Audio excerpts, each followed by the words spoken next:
Este es El Mundo del Derecho y el Derecho en el Mundo, un programa de análisis, comentarios y discusiones sobre temas de actualidad tratados desde una perspectiva jurídica. Y ahora con ustedes, el doctor Carlos Gabuardi. Bienvenidos a su programa El Mundo del Derecho y el Derecho en el Mundo.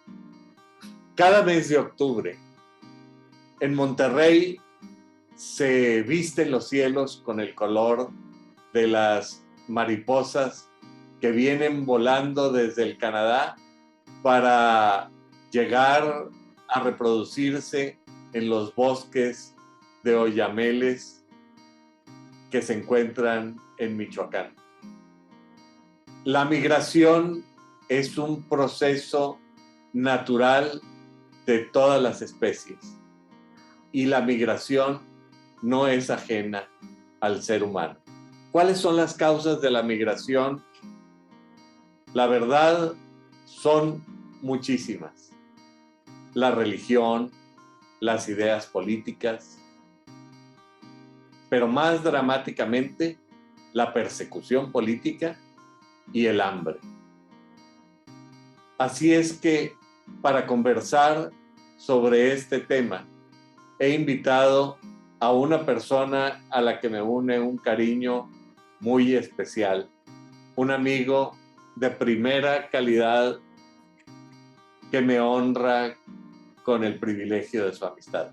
Me refiero al doctor Luis Eduardo Zavala de Alba. Luis, a Luis lo he conocido desde hace 25 años o quizá más. No, yo creo que hace como unos 30 y tantos años, como unos 35 años, cuando era estudiante del Seminario de Monterrey y todavía no había recibido el sacramento del sacerdocio. Luis es un presbítero de la Iglesia Católica de Monterrey y es muy activo en diversas labores parroquiales. Por si eso fuera poco y por si la actividad de la vida sacerdotal no fuera suficiente, Luis Eduardo es también un intelectual de primera calidad. Además de su licenciatura en teología obtenida en el Seminario de Monterrey, es doctor en Derecho Internacional por la Universidad Gregoriana en Roma, Italia. Obtuvo una maestría en Derecho Internacional de los Derechos Humanos en la Universidad de Essex. Ha sido profesor investigador de la prestigiosísima Universidad de Yale. Ha sido invitado como profesor en Harvard. Ha sido profesor del Tecnológico de Monterrey, de otras muchas prestigiadas instituciones de nuestra comunidad. Tiene una obra impresionante y por si la formación que ha recibido hasta este momento no le fuera suficiente, actualmente se encuentra inscrito en un programa de liderazgo inspirador que se imparte en la Universidad de Notre Dame en Indiana, en los Estados Unidos. Luis Eduardo, el programa podría ser solamente en resumir tus incontables méritos, pero yo creo que es buena idea hablar de esta obra, de este trabajo tan importante que has estado desarrollando tú aquí en Monterrey, concretamente en Santa Catarina, en la Casa Monarca. Veo que traes el distintivo de esa mariposa que justamente se distingue por ser el emblema de nuestra migración en la América del Norte. Esta labor que tú realizas es impresionante. Cuéntame, ¿cómo comenzaste? ¿Qué te llevó a esto? ¿En dónde caminas y a dónde vas? Gracias, Carlos. Para ser precisos, el 1986 fue cuando tuvimos la oportunidad de conocernos, cuando nuestras familias estuvieron cercanas y desde entonces te agradezco también el privilegio de tu amistad.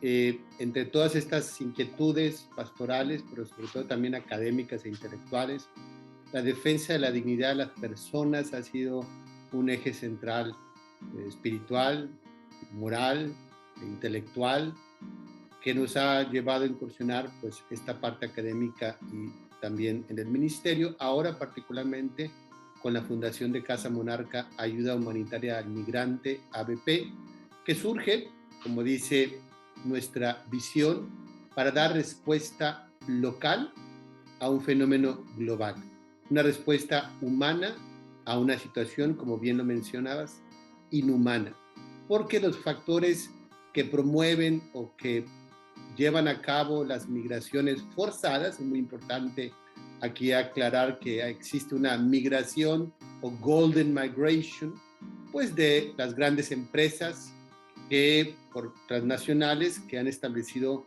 sus corporativos o han surgido a través de distintos proyectos, dígase Kia en Monterrey, dígase también eventualmente Heineken, que pues también trajo muchos daneses a nuestra comunidad, y otras empresas alemanas también, y esta parte que conocemos como una migración, digamos, a través del mundo corporativo, que es sencillo, que es fácil, que tienen gestores, que permite un proceso, pues obviamente de integración local también a partir de estas empresas que se han asentado en Monterrey. Pero hay una migración forzada, una migración que tiene tres factores esenciales que podemos identificar. Los factores, como bien lo mencionabas, socioeconómicos, originados por la violencia política y la violencia también del crimen organizado. Pero también existe el factor de la reunificación familiar. Tantos años de migración, que en un tiempo fue circular entre Estados Unidos y México, ahora en los últimos años, lamentablemente promovida por redes de tráfico y de trata, la migración a Estados Unidos también que se ha logrado, ha permitido que muchas familias creen esa necesidad de reunificación en México y en Centroamérica, porque ha habido alguien que ha llegado a Estados Unidos de manera, digamos, indocumentada o a través de un pollero o un coyote. Y el otro elemento también importante que hace la migración forzada es precisamente el factor socioeconómico de pobreza. Cuando hablamos de pobreza, falta de desarrollo, estamos hablando también de los contextos muy particulares del sur de México y de Centroamérica que originan también estas grandes movilizaciones.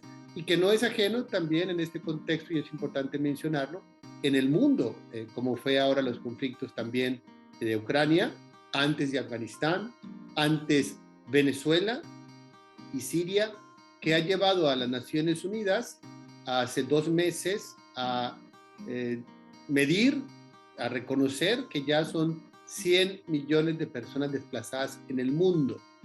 Y es por eso que la migración, al menos conocida en su parte política, desde el 2016 los estados han venido queriendo conformar políticas, pero al mismo tiempo identificar fenómenos sociales mundiales como es la migración, y con ello desde el 2016 se fue preparando la comunidad internacional para reunirse en el 2018 y con ello iniciar los pactos globales para migrantes y refugiados, en el cual Casa Monarca participó por invitación de las Naciones Unidas a ser testigos de esta firma de los pactos globales que establecieron precisamente un pacto global para una migración con este título, una migración ordenada, segura y regular, que todos quizá quisiéramos que así fuese la migración, ordenada, segura y regular.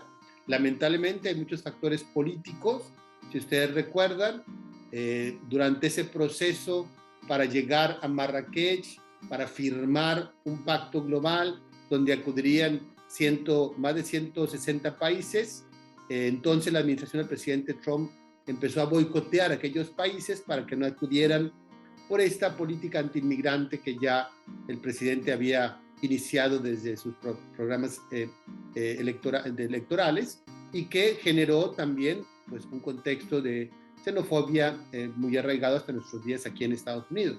Entonces, desistieron de más de 24 países de ese pacto global. No obstante, 117 países firmaron el Pacto Global para una Migración Ordenada y Segura, que acaba de tener su revisión anual en el mes de mayo, para identificar 24 objetivos muy puntuales que los estados deben de implementar como política pública para atender este fenómeno de la migración. Entonces, ese es el contexto actual del fenómeno migratorio. Y bueno, pues cuando estamos, la invitación ahora es compartir la migración forzada, la migración de personas desplazadas. Y eso nos permite identificar, bueno, que existen migrantes que son forzados y que entran en la categoría de refugio. Tenemos los migrantes que son retornados. Tenemos los migrantes que son desplazados internos. Tenemos los migrantes apátridas. Tenemos los migrantes que están solicitando su condición de asilo o de refugio en México según nuestra ley particular. Tenemos una definición de migrantes. Tenemos una bellísima ley que en su artículo 2 establece idealmente la protección de la dignidad de los derechos humanos de las personas migrantes, pero lamentablemente hoy en día y en un contexto muy particular aquí en Estados Unidos, y somos testigos hace 2 semanas, el gobernador de Florida, sin darles a conocer el origen, envió 50 migrantes venezolanos a Martha's Vineyard, un área turística de personas ricas de Massachusetts que tienen ahí sus casas, y ahí envió un avión lleno de migrantes con la intención de mandar un mensaje político, y lo mismo ha estado haciendo el gobernador Abbott, enviando a Chicago, a Nueva York, a Washington, personas migrantes en avión y en camión para, bueno, pues protestar en contra de las políticas migratorias por este fenómeno que lamentablemente aquí en Estados Unidos ha tenido un encono entre republicanos y demócratas. Es una cosa verdaderamente impactante y parecería que la migración que viene del sur, en el caso mexicano, piensa uno normalmente que es una migración exclusivamente centroamericana, pero la realidad parece ser distinta. Piensa uno que México es un país de tránsito en el que los migrantes pretenden llegar a los Estados Unidos, pero parece que ninguna de esas dos cosas es totalmente cierta. Así es.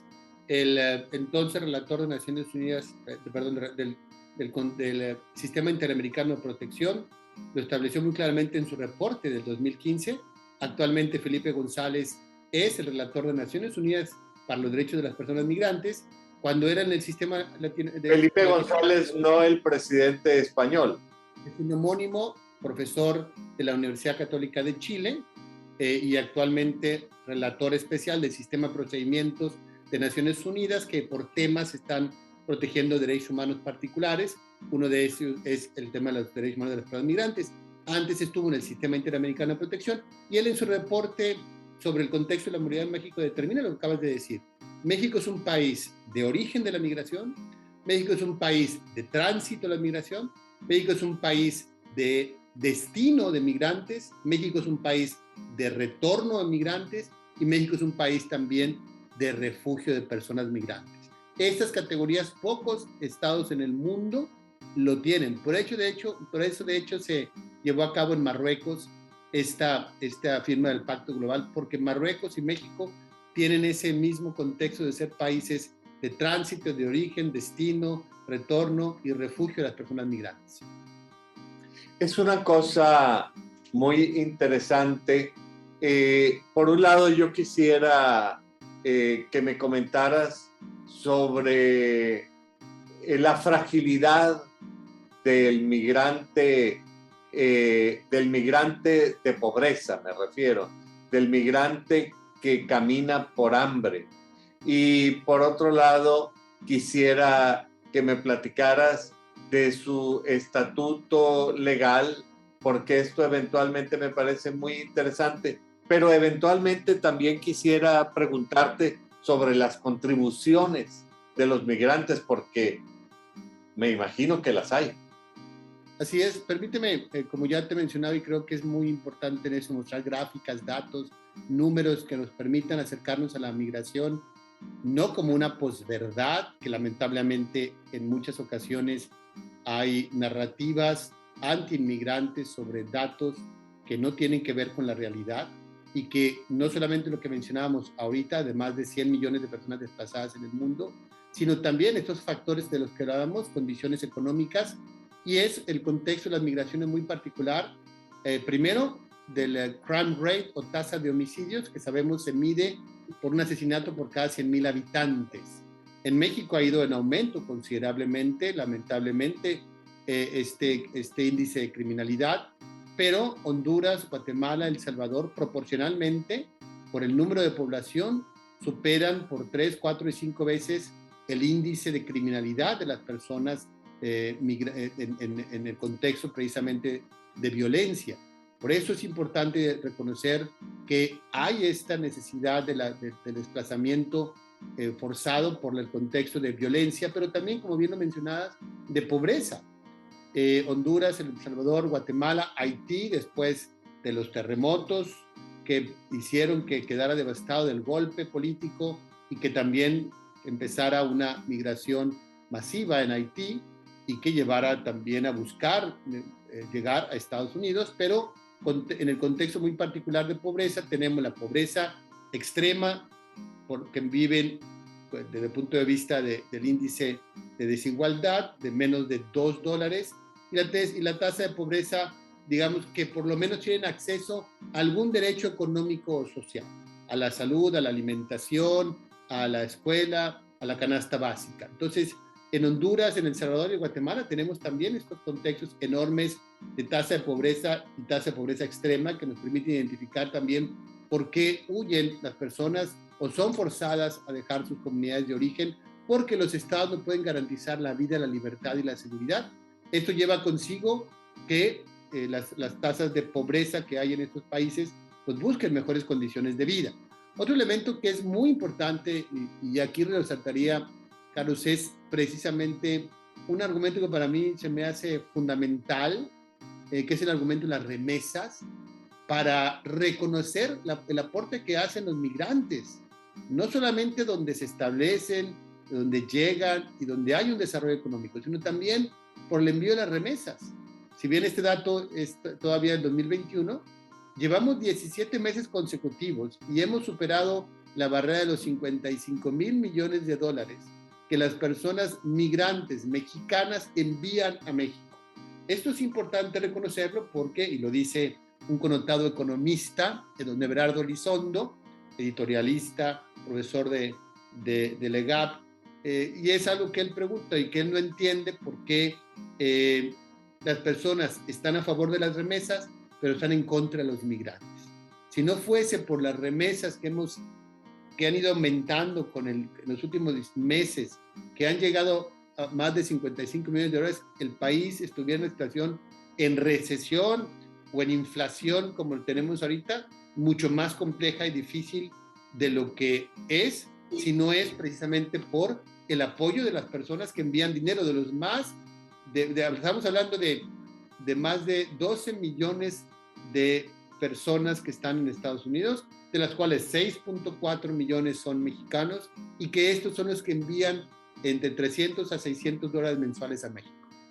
Es increíble pensar que ante la incapacidad de quien sea responsable, para no asignar ninguna responsabilidad, de convertir a México en una potencia industrial en la que la industria sea el principal motor económico del país, ante la incapacidad de convertir a México en una potencia turística en donde el turismo fuera hoy en día, como fue en algún momento, uno de los principales motores económicos del país, ha llegado el caso en que las remesas son para la economía mexicana casi tan importantes como el petróleo. Es decir, el país, el presupuesto nacional, se nutre de la miseria de nuestra gente y de su incapacidad de retener su talento y su capacidad productiva dentro del territorio mexicano. Así es, y todavía agregando el turismo, que son las tres fuentes de ingresos en México, como bien lo mencionabas, el petróleo, las remesas y el turismo son las que han mantenido en un contexto al menos que no nos ha llevado a la violencia política y social como en Venezuela. Por eso tenemos que reconocer también que las personas migrantes siguen aportando a través de las remesas un recurso muy importante para nuestra economía. Es una cosa increíble que además existe un tipo de migración de la que casi no se habla, que es la migración por miedo y la migración por persecución política. Y cuando hablo de la migración por miedo, entiendo que en algunos países las mafias y el crimen organizado reclutan jovencitos y la gente prefiere entrar en la aventura incierta de la migración antes que permitir que le quiten a sus hijos.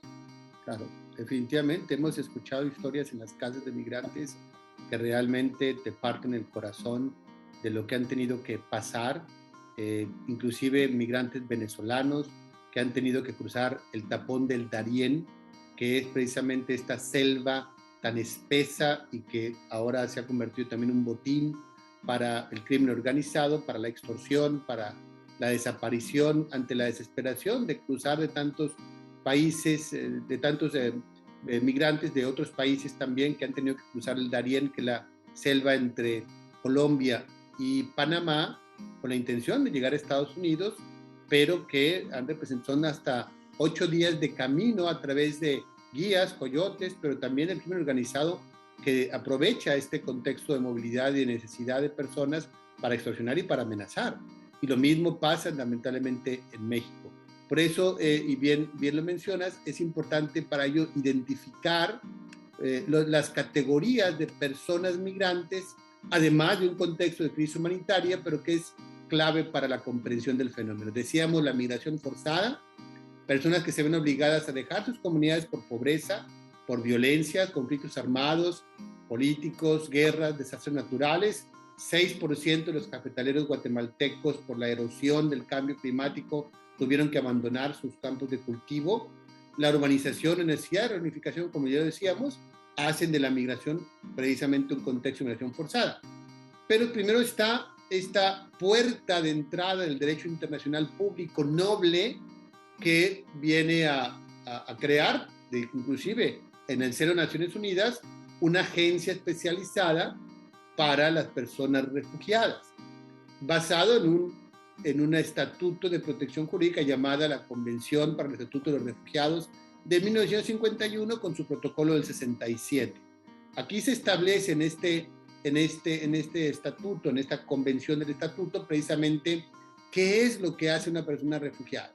Y el título o lo principal es aquellas personas que por fundados temores de ser perseguidos por motivos de raza, religión, nacionalidad, pertenencia a un grupo social, opiniones políticas o violencia se encuentran fuera de su país y por esos temores no se puede acoger la protección de su país. Entonces, el estatuto, la Convención para los Refugiados da esta protección internacional a aquellas personas que han tenido que dejar sus comunidades de origen.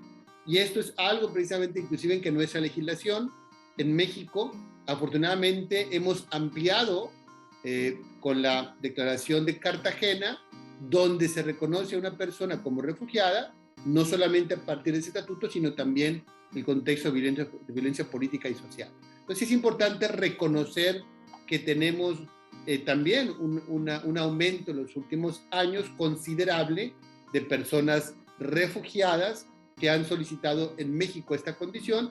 Incluso algunas de ellas ya llegan en un programa que tiene Casa Monarca con la Agencia de Naciones Unidas para los Refugiados, ACNUR, que traslada a los migrantes a Monterrey y a través de un proceso legal, psicosocial y de empleo, vamos ayudando a las personas refugiadas a integrarse a la comunidad, porque hay un enorme déficit laboral en Nuevo León.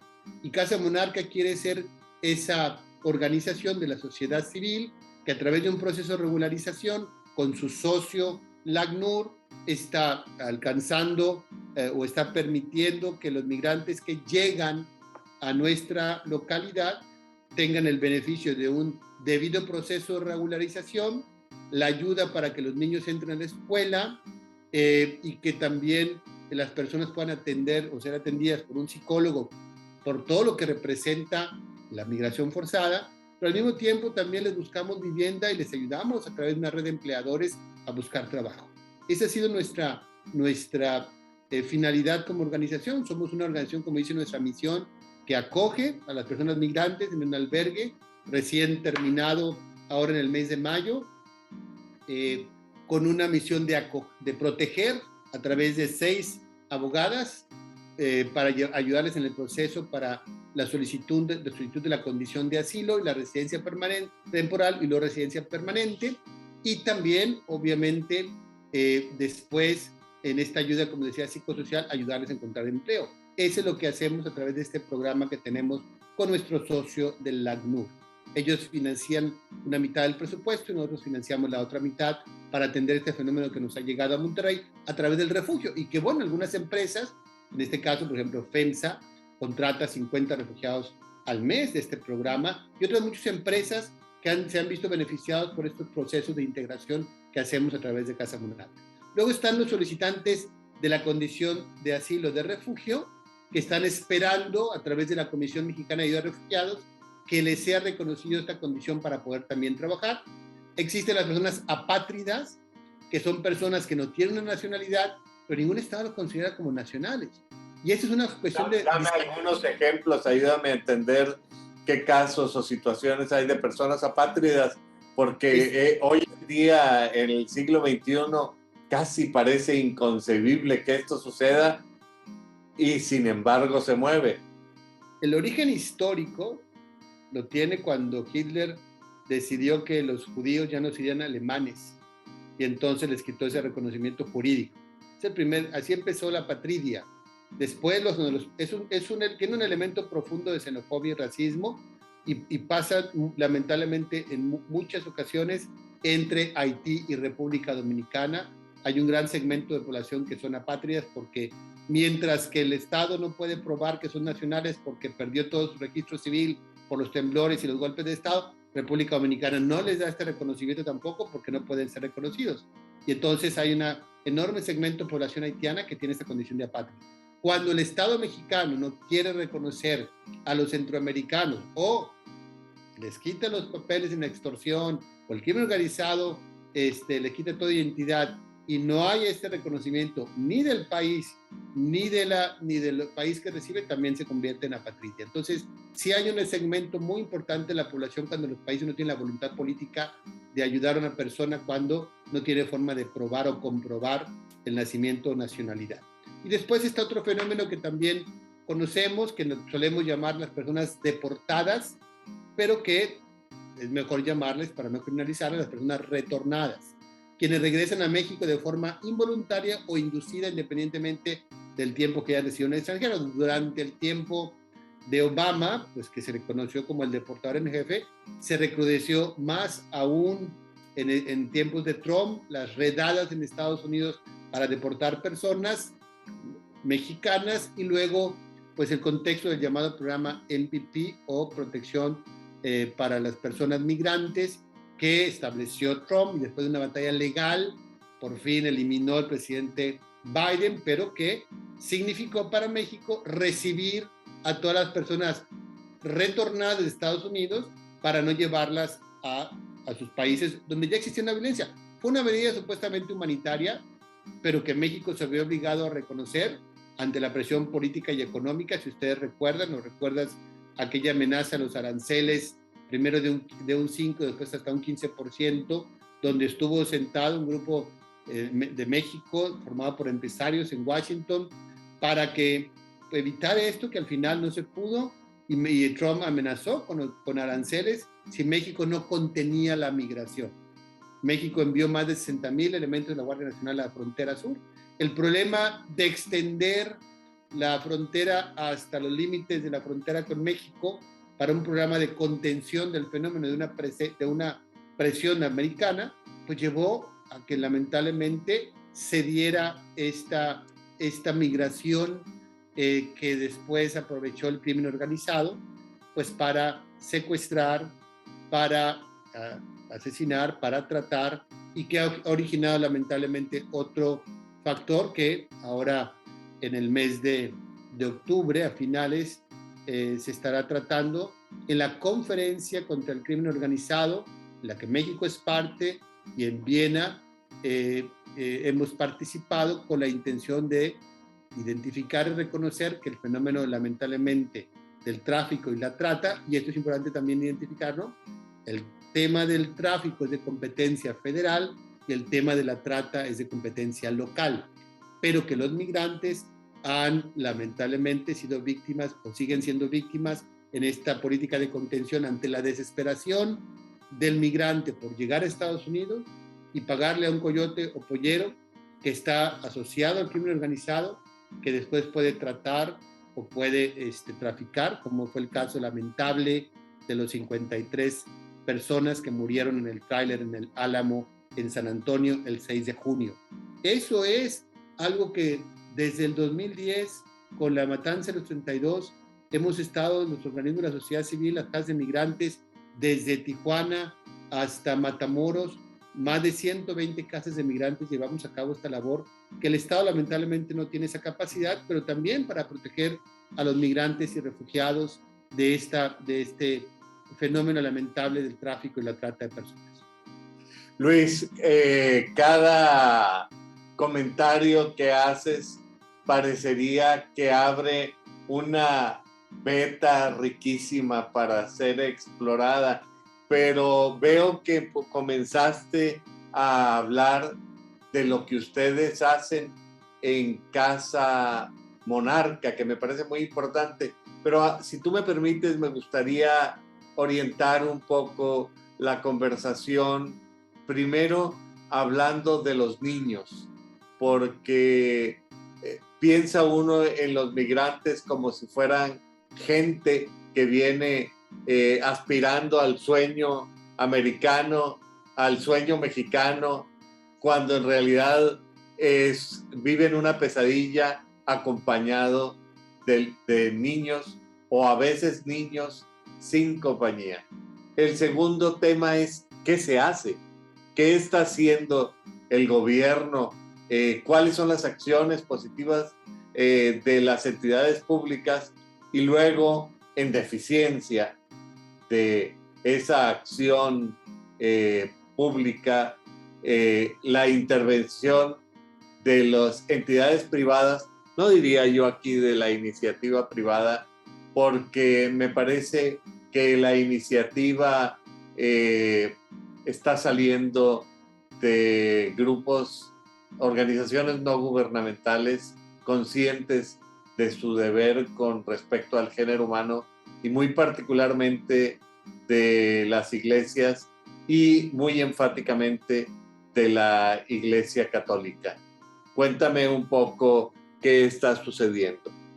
Bien, el fenómeno de los niños migrantes o menores no acompañados data del 2016, cuando más de 65,000 menores no acompañados llegaron a la frontera con Texas y del entonces gobernador envió una carta al presidente atendiendo esta crisis que no se ha detenido desde entonces. Y ha habido picos de menores migrantes que han sido de alguna manera la parte de negociación de las familias migrantes para darle un futuro mejor a sus hijos. Y esto es algo que hacen muchas familias, que encomiendan a un pariente o a un pollero, a un coyote, o porque tienen un pariente en Estados Unidos. El año pasado tuvimos la oportunidad de estar en el centro de detención para migrantes menores no acompañados en San Antonio, que precisamente, también eso es importante reconocerlo, FEMA, o el organismo federal encargado de la atención digamos, de las crisis humanitarias, esta agencia federal de Estados Unidos implementó un albergue en una parte de San Antonio, donde la gente lamentablemente pensaba que se alimentaba este albergue con presupuesto local, y no fue así. Pero había más de 20,000 menores no acompañados al que pudimos ir a visitar, a reconocer su situación. 20,000 personas no es un número pequeño. ¿No? Es un número bastante significativo, pero han sido los migrantes, particularmente menores no acompañados centroamericanos, los que se han valido de esta legislación en Estados Unidos que reconoce ante esta protección al menor, y que por eso se entregan a las autoridades migratorias para que inicie un proceso de reconocimiento de esta condición ante familias tutoras o ante también a las familias que están como reunificación familiar en Estados Unidos. Entonces, el fenómeno de la niñez migrante es un fenómeno que de alguna manera las familias han aprovechado por los vacíos legales, o también por la sensibilidad que ha representado para muchos centroamericanos la oportunidad de que sus hijos, nietos, familiares de menores de 18 años lleguen a Estados Unidos. Lo que no pasa con los menores mexicanos, que son inmediatamente retornados a México. Este programa solamente es para migrantes centroamericanos. Entonces, eso es lo que se ha presentado también. Luego, lo mencionas bien, en enero del 2021, hubo una modificación a la ley de migración, en donde el Estado mexicano se le reconoció esta iniciativa de una vez ya no permitir que los menores estuvieran en los centros de detención migratoria, en estaciones migratorias. Eso fue un reconocimiento, lamentablemente, que no llevaba consigo ni el presupuesto, ni tampoco la infraestructura, y los menores fueron llevados a las casas de migrantes. Desde el 2021, las casas de migrantes, pues tenemos la alegría de los menores en nuestras casas, porque la ley de migración contempla que ya no pueden estar en los centros de detención.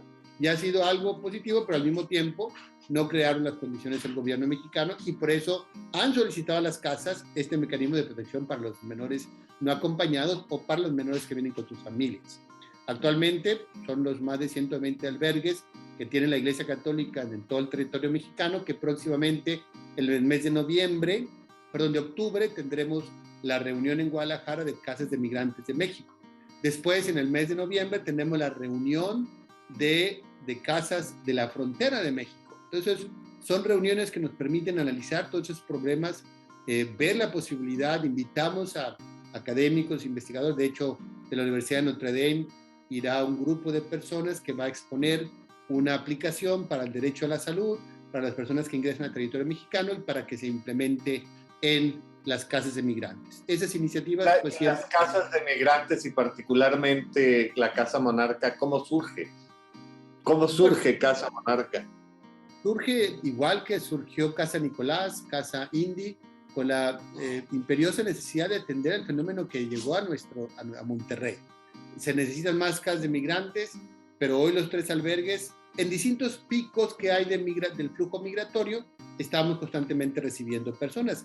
Surge porque el tren llamado La Bestia, que ingresa desde el centro de México y que va hacia la frontera, llegaba con migrantes en el 2016, 2017, llegaban a la comunidad de Santa Catarina, la gente no sabía qué hacer, nos empezamos a organizar, empezamos como una casa itinerante a llevar alimento, a llevar agua, a llevar ropa a las personas que se bajaban del tren, y así fue, de una itinerancia. Después, con una visita del alto comisionado a Monterrey y un proceso de investigación a través de una tesis que elaboró una persona que actualmente, ahorita platicamos lo que decías, está en el gobierno del Estado, empezamos a documentar estos migrantes que llegaban a la casa. Eso permitió que la Agencia de Naciones Unidas nos viera como una institución profesional y que decidiera invertir un presupuesto importante para este programa de integración local que hoy tenemos. La doctora Gabriela Zamora estuvo con nosotros en este proceso, y en diciembre que entró este gobierno, creó para ella esta oficina para la atención a las personas migrantes y evitar la discriminación. Y en eso creo que esta administración ha hecho una buena labor al tener a la doctora Gabriela ahora en esta oficina. Hemos establecido un convenio con ellos. Hay ya un espacio creado por el gobierno junto con la Comar, en donde Casa Monarca estará llevando también este programa de integración local para construir lo que se llama una gobernanza migratoria local. Cuando el Estado reconoce o identifica, pues las casas, los actores, la academia, la investigación, para aportar cómo podemos ayudar al fenómeno migrante que nos ha alcanzado en la ciudad.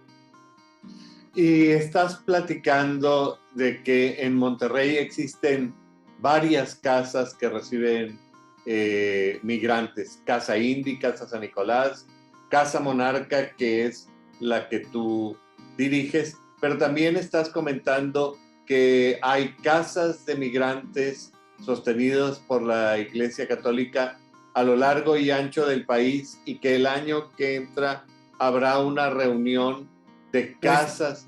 Este próximo octubre, del 17 al 21, estaremos en Guadalajara, la reunión nacional de la Dimensión Episcopal de la Pastoral de la Movilidad Humana. Luego, en el mes de noviembre, nada más las casas que estamos cerca de la frontera. Desde Casa Tijuana, la primera casa que surge en México con más de 30 años de experiencia, desde Tijuana hasta Matamoros. Nos reunimos más de 35 casas en Torreón, con los jesuitas, en la Ibero. Estaremos reunidos para atender este fenómeno, y donde vendrán personas de Notre Dame. Pues ya habrá que seguir ese proceso, porque creo que para la fecha en que este programa sea liberado, el evento de reunión de las casas de migrantes ya habrá ocurrido. Pero es importante tener en mente cuáles son los temas que se van a discutir, porque me parece que hay que reconocer una importantísima acción ciudadana dirigida por los buenos sacerdotes, así como hay muchos sacerdotes que se han encargado de espantar a la clientela. Parece que hay muchos que se esfuerzan por poner el ejemplo.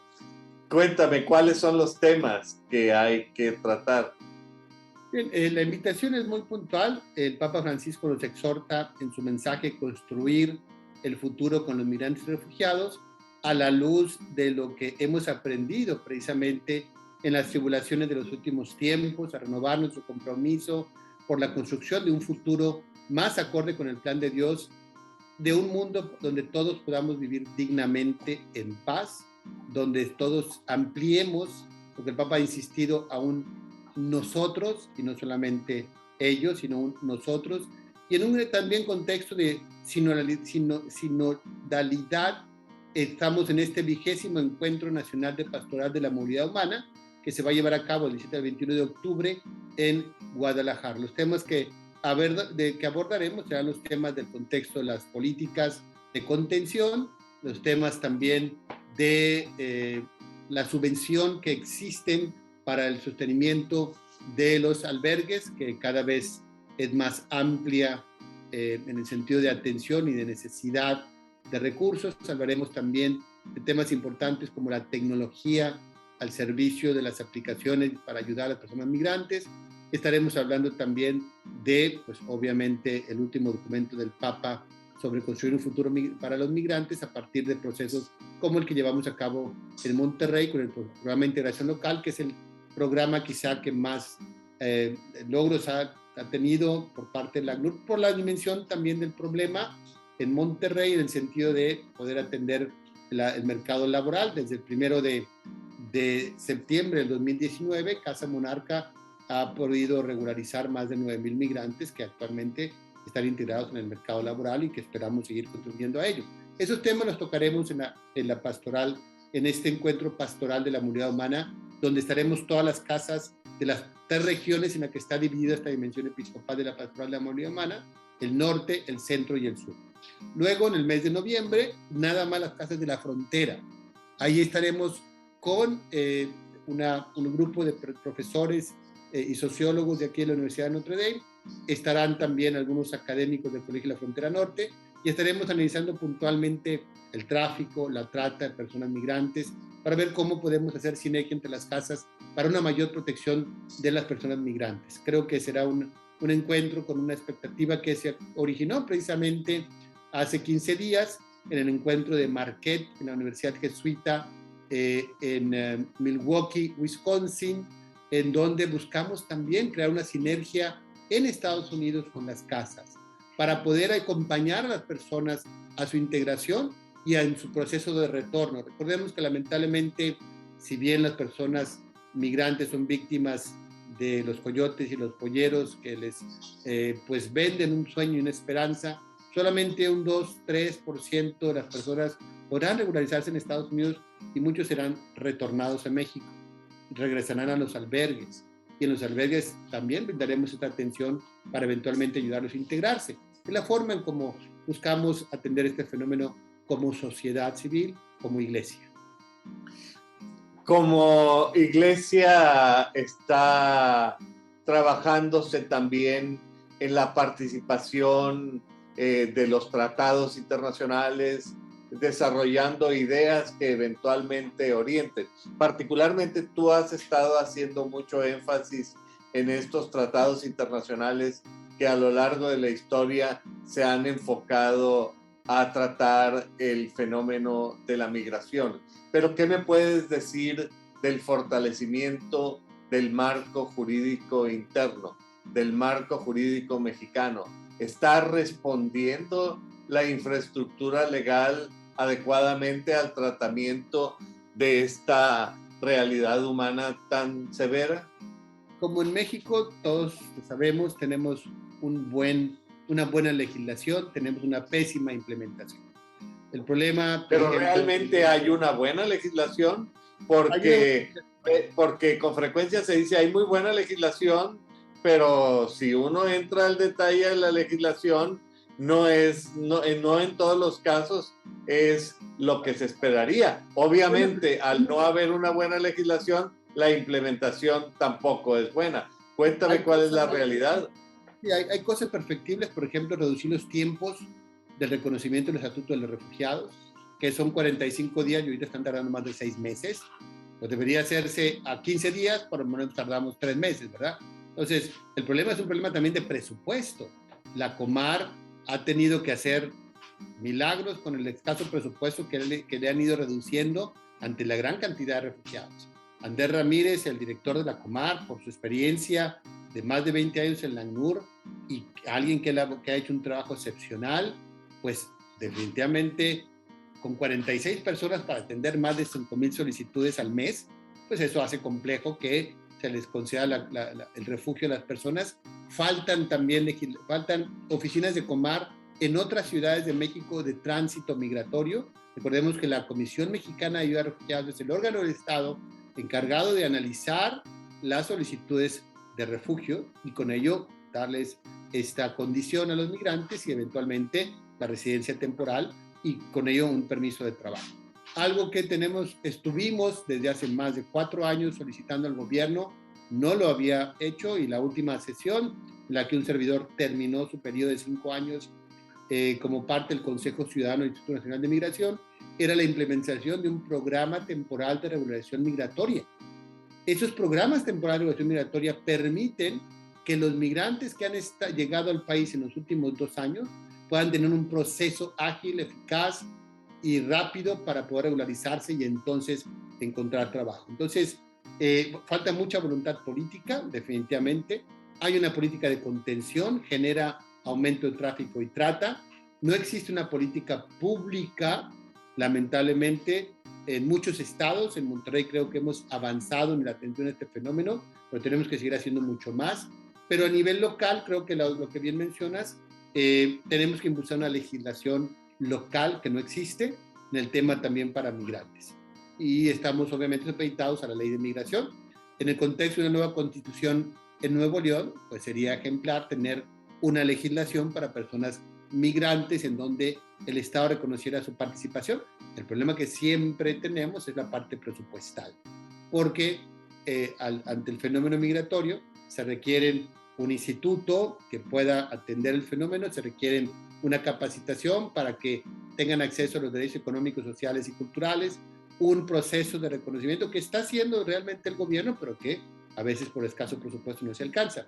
Entonces creo que en este proceso de legislación local, ese sería el siguiente reto, una legislación en Nuevo León que atienda el fenómeno. El problema que nos enfrentamos ante las distintas propuestas es si se pretende un registro. No podemos registrar a todas las personas que llegan a Nuevo León. El problema es que si se registran, ¿quién va a tener ese registro? ¿Y cómo vamos a evitar su criminalización? ¿Cómo vamos a evitar que las policías que no tienen una capacitación del fenómeno migratorio no se aprovechen y extorsionen al fenómeno migratorio que llega a la ciudad? ¿Cómo vamos a hacer para que entiendan que los policías locales no pueden, bajo ninguna circunstancia, pues subir a una patrulla a un migrante para llevarlo a migración? Tiene que ser migración a través de Fuerza Civil quien lleva a cabo redadas para llevar a los migrantes a un proceso de retorno. Y es importante apuntalar que tampoco hay una política de un principio electoral de la Convención, que es el principio de no retorno, no refoulement. Es decir, no regresar a las personas cuando pueden eventualmente demostrar que tienen posibilidad técnica, legal, de darle la condición de refugiado. No lo hace México ni muchos países. Falta una política pública que pueda crear las condiciones legales para que el migrante no sea retornado de manera inmediata. Bueno, ante todos estos problemas tan graves y tan preocupantes que tú señalas, incluyendo toda esta problemática del tráfico de personas, toda esta problemática de la trata de personas, me queda claro entonces por qué el gobierno federal ha decidido enfocar todas sus baterías y toda su deliberación y todos sus recursos a la discusión de si se implementa, si se continúa implementando o no se implementa el horario de verano. Parece que hay una noción muy clara de las prioridades y de la dignidad del ser humano.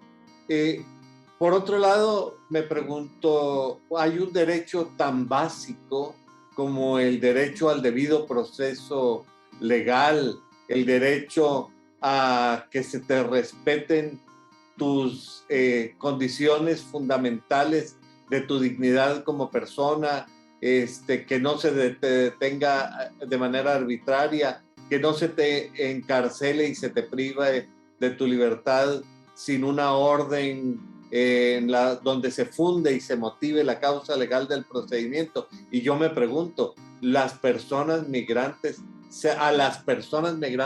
¿se les respetan estos derechos? Qué bueno que lo mencionas, porque a veces no traspolamos esto a el debido proceso por ese espíritu del cual nace la Declaración Universal de Derechos Humanos.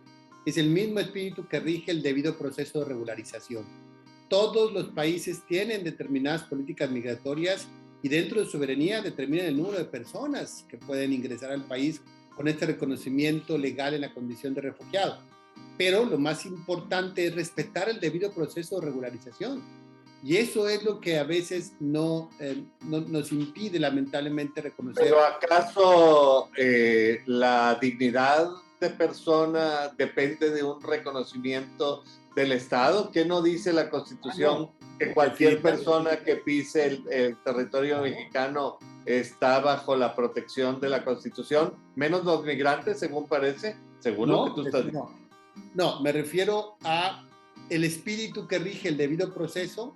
También debe de ser el mismo espíritu, o es el mismo espíritu con el cual se funda la actividad del Estado para gestionar el derecho migratorio, incluyendo ese derecho al reconocimiento de que toda persona que transita por el territorio mexicano goza de todos los deberes y derechos de la Constitución mexicana.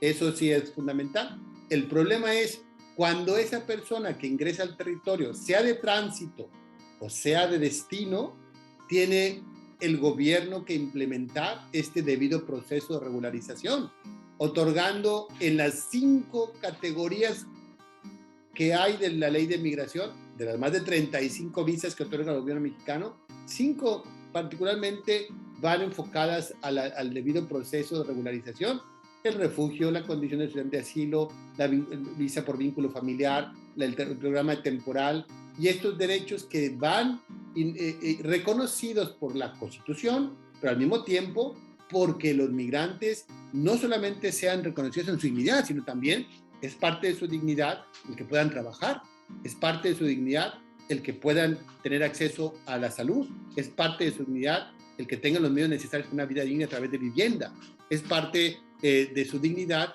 el reconocimiento del sector financiero para que puedan abrir una cuenta. En eso me refiero al debido proceso de organización, pero a veces nos quedamos solamente en entendido, muy bien, ya respetamos su dignidad, entonces que puedan estar por el país, por eso, pero se necesita otros derechos económicos y sociales a los cuales el migrante no se le ha dado el debido proceso de regularización. O sea, la dignidad no es un discurso, hay que darle contenido. Exactamente, acceso a los derechos, a la justicia cuando los migrantes han sido desaparecidos o han sido traficados.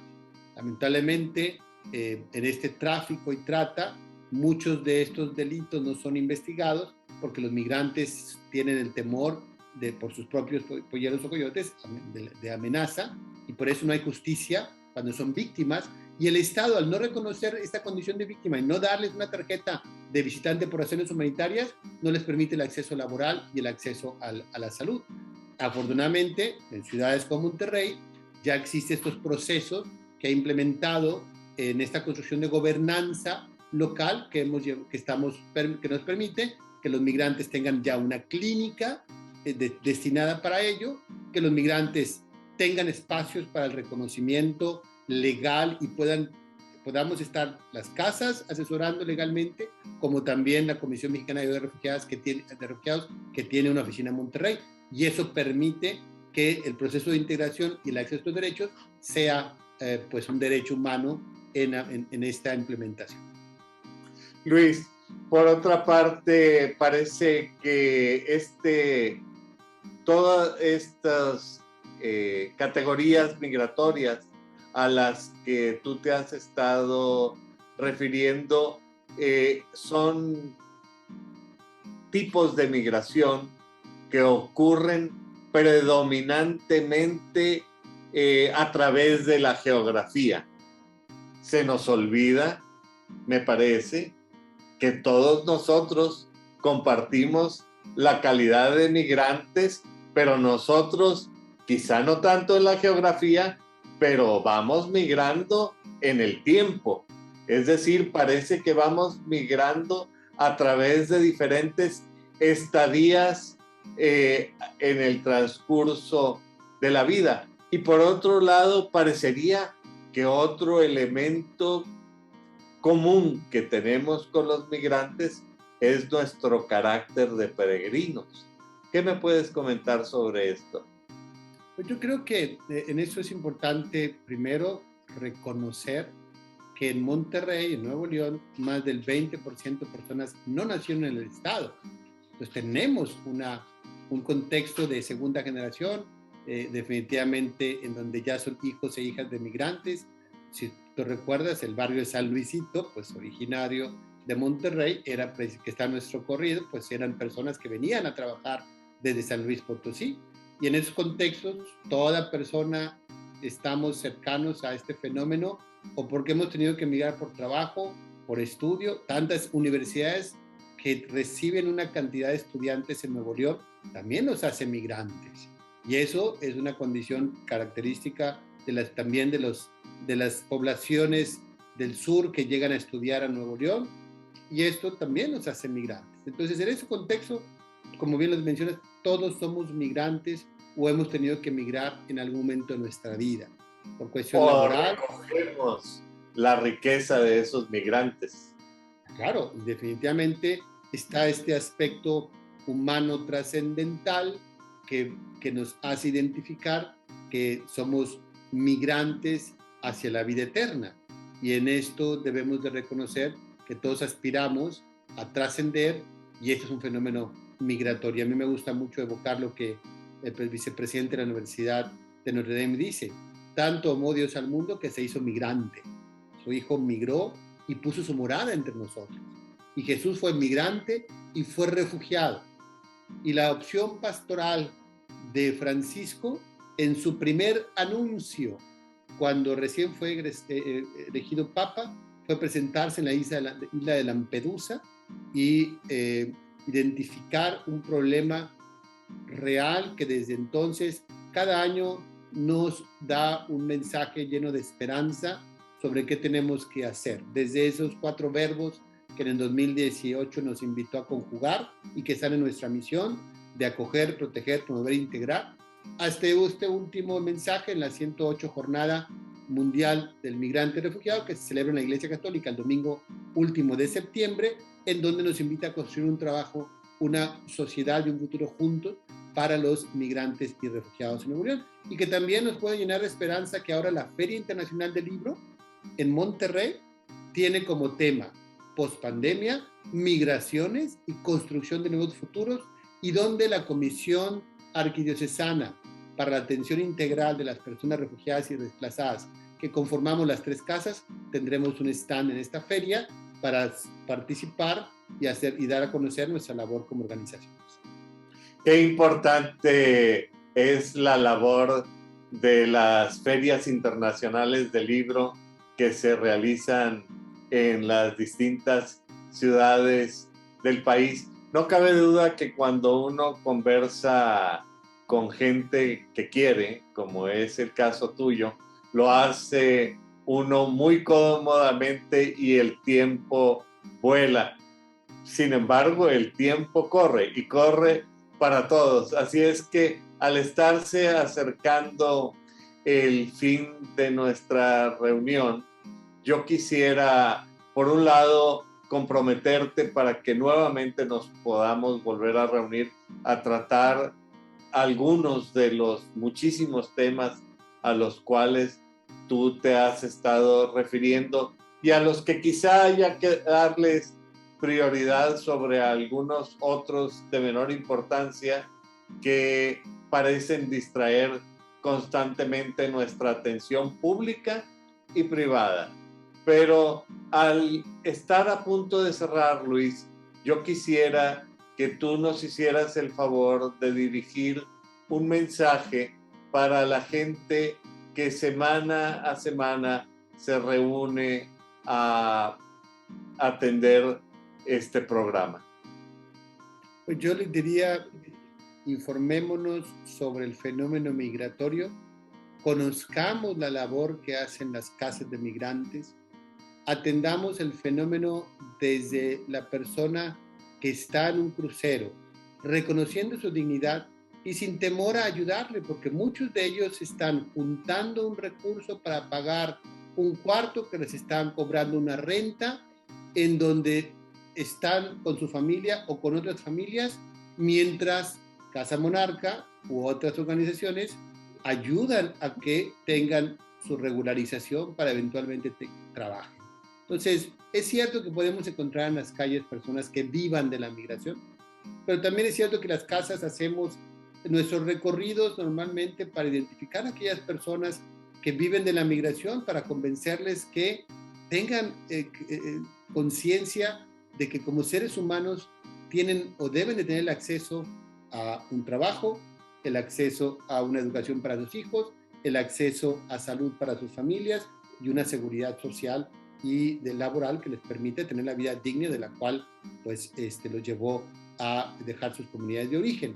Entonces creo que ese sería lo más importante, conocer el fenómeno desde adentro, desde lo que hacemos las casas, apuntándose con voluntarios, voluntarias, un fin de semana, 2 horas, 3 horas, porque cuando nosotros platicamos con una persona migrante, escuchamos historias, nos damos cuenta de lo que está detrás. Todos aspiramos a una vida digna, a una vida mejor. Mucho la tenemos y tenemos que escuchar a aquellas que no han tenido las mismas oportunidades que nosotros. Me decía un migrante que llegaba a la casa, ¿por qué hacen lo que hacen? Y le decía yo, observa ese texto que está ahí, porque tenemos en la entrada un texto que nos ha inspirado siempre, el Evangelio de San Mateo, en el capítulo 25, el versículo 35 y siguientes, porque estuve enfermo y me diste, porque estuve hambriento y me diste de comer, porque estuve sediento y me diste de beber, porque era forastero y me hospedaste, estuve enfermo y encarcelado y me visitaste. Estas obras de misericordia plasmadas en lo que San Mateo llama el juicio final, tiene que ver con lo que hagamos con él al que vemos precisamente hambriento, sediento, desnudo y forastero. En el albergue dice esta frase, todo lo que hacemos aquí se hace por Él y para Él. Por eso lo hacemos, eso es lo que nos inspira en lo profundo y en la condición de todas las religiones, de todas las iglesias, de todas las denominaciones, está el extranjero y está la virtud de la hospitalidad. Tenemos que mostrar que Monterrey es una ciudad que se distinga por su hospitalidad, a través de los albergues o a través de la generosidad de la gente que comparte su tiempo ayudando en las casas de migrantes. Es un mensaje que quisiera dejar a la población. Muchas gracias, Luis. Creo que tu bien estructurado discurso está endosado por la fuerza arrastrante, por la arrastradora fuerza de tu ejemplo y de muchas gentes que como tú trabajan y se remangan las camisas para hacer de este un mundo mejor en personas concretas. Al público que nos hace el favor de acompañarnos, les agradezco nuevamente su presencia y les reconozco toda la aportación que ustedes realizan. Les recuerdo que cada semana estaremos aquí con temas que esperamos sean de su interés, pero que especialmente nos importa y nos interesa tratar los temas que a ustedes les preocupan. Así es que sin más por el momento, los saludo y espero volver a encontrarnos la próxima semana. Muchas gracias, Luis. Muchas gracias, Carlos.